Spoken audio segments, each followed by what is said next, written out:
जोहार साथियों, आप देख सकते हैं अभी मैं मौजूद हूँ राउरकेला सुंदरगढ़ डिस्ट्रिक्ट बिरसा चौक, जहां से आज एक महारैली का आयोजन किया गया है और इसके विरोध में हजारों आदिवासी आज यहां प्रोटेस्ट करने आए हैं, विरोध प्रदर्शन करने आए हैं। और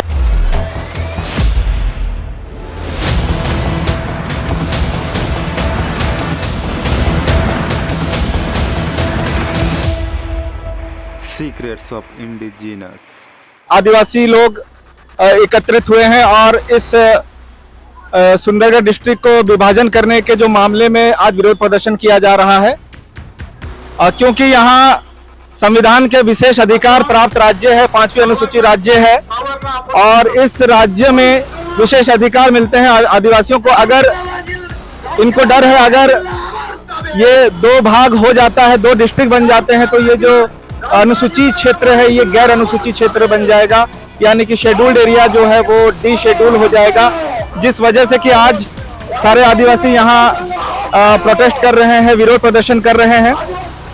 और आज सरकार को आज मजबूर किया जाएगा कि वो अपना जो फैसला है उसको वापस ले। और खास तौर पे यहाँ राउरकेला के जो वकील संघ है उनकी ये मांग थी कि किस तरीके से यहाँ 2 डिस्ट्रिक्ट बनाया जाए। और कहीं ना कहीं जब आदिवासियों को ये खतरा नजर आया कि सुंदरगढ़ को 2 भाग कर दिया जाएगा, तो आज आप देख सकते हैं किस तरह से हजारों की संख्या में यहाँ पर विरोध प्रदर्शन करने के लिए आदिवासी लोग एकत्रित हुए हैं और हम इस रैली में शामिल होने आए हैं। तो संविधान का विशेष अधिकार प्राप्त ये राज्य है और इस डिस्ट्रिक्ट में आदिवासियों को विशेष अधिकार प्राप्त है।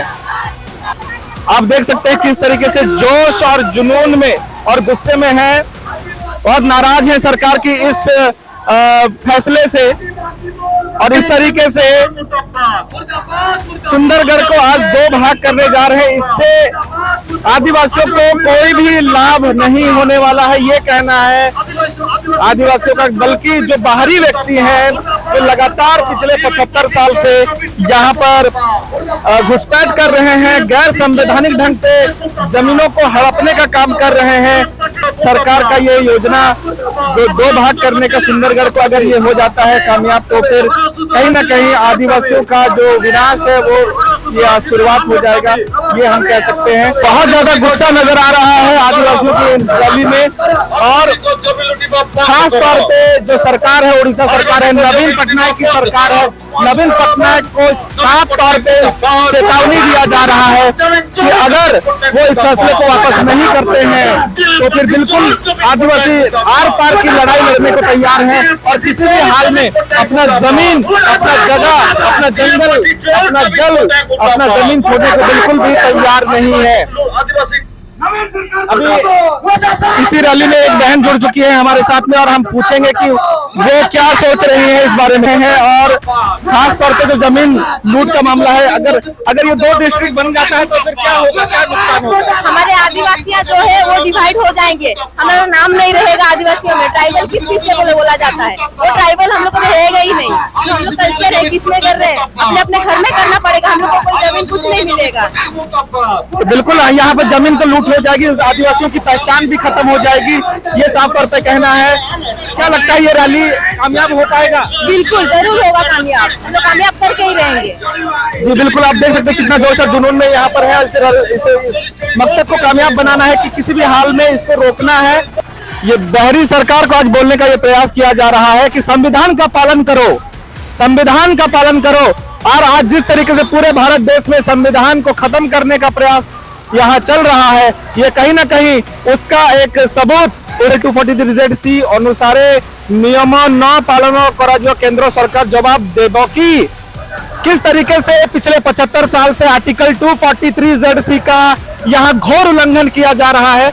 और घोर उल्लंघन करके राउरकेला म्युनिसिपल कॉर्पोरेशन बनाया गया, राजगंगपुर म्युनिसिपल कॉर्पोरेशन बनाया गया और सुंदरगढ़ कॉर्पोरेशन म्युनिसिपल कॉर्पोरेशन बनाया गया। जबकि आर्टिकल 243Z में खास तौर पे ये मना किया गया था कि अनुसूचित क्षेत्र में कोई भी पंचायत, कोई भी म्युनिसिपैलिटी नहीं बनाया जाएगा। ये जो है इसका विरोध भी यहाँ पे किया जा रहा है। दोस्तों, हाईटेक सेटलमेंट सर्वे एवं लैंड बैंक किसके लिए किया जा रहा है? क्या आदिवासियों के लिए किया जा रहा है या फिर गैर आदिवासियों के लिए किया जा रहा है? यानी साफ तौर पे आदिवासियों की जो जमीन है वो लूट करके गैर आदिवासियों को देने का। यहाँ पे और एक बैनर मैं आपको दिखाना चाहूंगा। मान्यवर राज्यपाल आदिवासी जो कि ट्राइबल सेल नौहेला काहे की जवाब दियंतु, यहाँ जवाब मांगा जा रहा है दोस्तों। गवर्नर को जवाब मांगा जा रहा है कि क्योंकि स्टेट का जो शेड्यूल्ड एरिया का जो देखभाल करने का जिम्मेदारी होता है वो गवर्नर का होता है और गवर्नर के बाद प्रेसिडेंट का होता है। यहाँ पर शेड्यूल्ड एरिया में ना ही मुख्यमंत्री और ना ही प्रधानमंत्री का कोई भी बनाया हुआ कानून चलता है। और हमारे साथ हमारे एक साथी भी मौजूद हैं, मिस्टर दाऊद मिंज जी। सुंदरगढ़ हमारा रहे है और हमारा रहेगा। हमारे सुंदरगढ़ का कोई नहीं छीन सकता है, ना बने ना राउरकेला। हम लोग चाहते हैं अखंड सुंदरगढ़ जिला। क्या लगता है दाऊद मिंज जी, ये जो षड्यंत्र है ये इससे किसको फायदा होगा? अगर ये सुंदरगढ़ 2 जिला बनता है तो इससे किसको फायदा होगा, किसको नुकसान होगा? क्या लगता है सरकार ऐसा क्यों कर रही है? अगर राउरकेला जिला हो जाएगा तो यहाँ का आदिवासी हम सोचते हैं परदेशी हो जाएंगे और जितना भी संवैधानिक अधिकार है वो अधिकार से वंचित हो जाएंगे। जल जंगल जमीन हमारा है, इससे वंचित हो जाएंगे।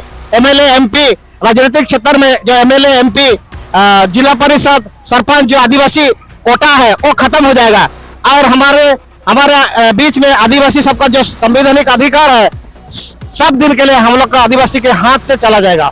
ला रहा है सुंदरगढ़, कहीं ना कहीं इसको गैर अनुसूचित क्षेत्र बनाने का या जनरल एरिया बनाने का ये षड्यंत्र नजर आता है। क्या लगता है आपको?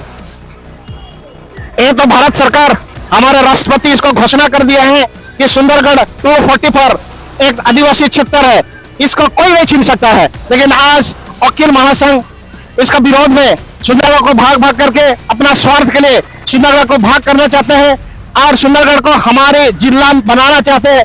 ये कदापि अच्छा नहीं है, ये बड़े निंदनीय घटना है और इससे वकील संघ तो मैं सोचता हूँ इससे दूर रहना चाहिए, क्योंकि ये हमारा मूल निवास है, ये आदिवासी क्षेत्र है, ये हम लोग का मिट्टी है, ये हमारा मिट्टी हमारे माँ है। हमारे माँ को ऐसा होने हम लोग नहीं देंगे। वकीलों के ऊपर यह गंभीर आरोप लग रहा है कि वकीलों को उनको तो संविधान की रक्षा करनी चाहिए, संविधान के रक्षक ही संविधान के भक्षक बन चुके हैं, ऐसा कहना है आदिवासियों का। क्या लगता है कि ये वाकई में वकीलों का काम है या फिर वकीलों के पीछे कोई और उनके जो कंधों पर बंदूक रख के गोली चलाया जा रहा है? क्या सरकार क्या इस तरीके से कर रही है? क्या लगता है आपको? अभी जो न्यायपालिका है न्याय की रक्षा नहीं कर रहा है, संविधान की रक्षा नहीं कर रहा है, वो सरकार का गुलाम है और सरकार के स्वार्थ के लिए काम कर रहा है। अगर और वकील है देश को रक्षा करना, हमारे संविधान के जितने नियम कानून है अनुच्छेद है सबको रक्षा करना। लेकिन आज जो न्यायपालिका है वो लोग अपना कर्तव्य अच्छी तरह नहीं निभा रहा है, जिसके द्वारा आज आदिवासी जग गया है और आवाज उठा रहा है अपने हक अधिकार के लिए। और कहीं ना कहीं आज भारत देश का जो संविधान है वो खतरे में है। ये हम सभी जानते हैं कि लोकतंत्र किस तरीके से आज खत्म किया जा रहा है और उसका सबसे बड़ा सबूत आज इस रैली में आप देख सकते हैं। सबसे बड़ा सबूत कि आज आप देख सकते हैं पूरे देश में किस तरीके से संविधान की हत्या की जा रही है और लोकतंत्र की हत्या की जा रही है। किस तरीके से यहाँ तानाशाही लाया जा रहा है भारत देश में। आप जगह देख लीजिए किस तरीके से रैली, प्रोटेस्ट और विरोध प्रदर्शन किए जा रहे हैं अलग अलग जगहों पर अलग अलग लोगों के जरिए। और सुंदरगढ़ को, क्योंकि सुंदरगढ़ एक 5वीं अनुसूची क्षेत्र है, यहाँ का जो प्रशासन व्यवस्था है वो बिल्कुल जनरल एरिया से बिल्कुल अलग है और जिस वजह से कि यहाँ पे आदिवासियों को विशेष अधिकार दिए गए हैं उनके जल जंगल जमीन के ऊपर में, उनके खदानों के ऊपर में, माइनिंग्स के ऊपर में और उनके हर एक जो यहाँ पोस्ट होते हैं, डिपार्टमेंट होते हैं, उनके नियुक्ति के ऊपर में। लेकिन बावजूद उसके आप देखिए 75 साल से यहाँ भारत देश को संविधान के नाम पे, लोकतंत्र के नाम पे यहाँ पे लगातार लूटा गया है।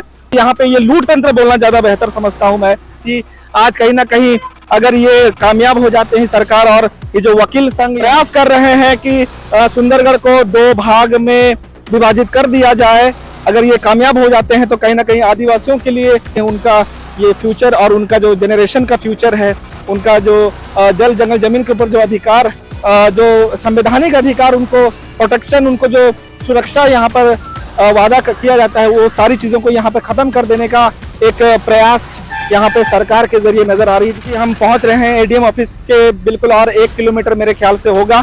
मेमोरेंडम दिया जाएगा आदिवासियों की तरफ से, किस तरीके से नाराजगी जाहिर की जा रही है और विरोध दर्ज कराया जा रहा है। और हजारों की संख्या में पूरे डिस्ट्रिक्ट से कोने कोने से आए हुए लोग हैं। यकीनन बहुत सारे लोग यहाँ पहुँच नहीं पाए होंगे। सारे अधिकार किस तरीके से एक झटके में छीन लिए जाएंगे दोस्तों, और यहाँ पे जो आदिवासियों के जो बच्चों के जो भविष्य है वो बहुत बड़े खतरे में है। एक बहुत बड़ा सवाल था जिसका जवाब आज तक कोई भी दे नहीं पाया, वो ये है कि ट्राइबल एडवाइजरी कमेटी जिसमें कि 20 एमएलए होते हैं, एमएलए जो कि 20 एसटी होते हैं, या फिर तो उसमें से 4 भाग से 3 भाग एसटी होते हैं और 1 भाग एससी होते हैं। जो आदिवासियों के जितने भी जो फैसले होते हैं वो टीएसी ट्राइबल एडवाइजरी कमेटी करता है।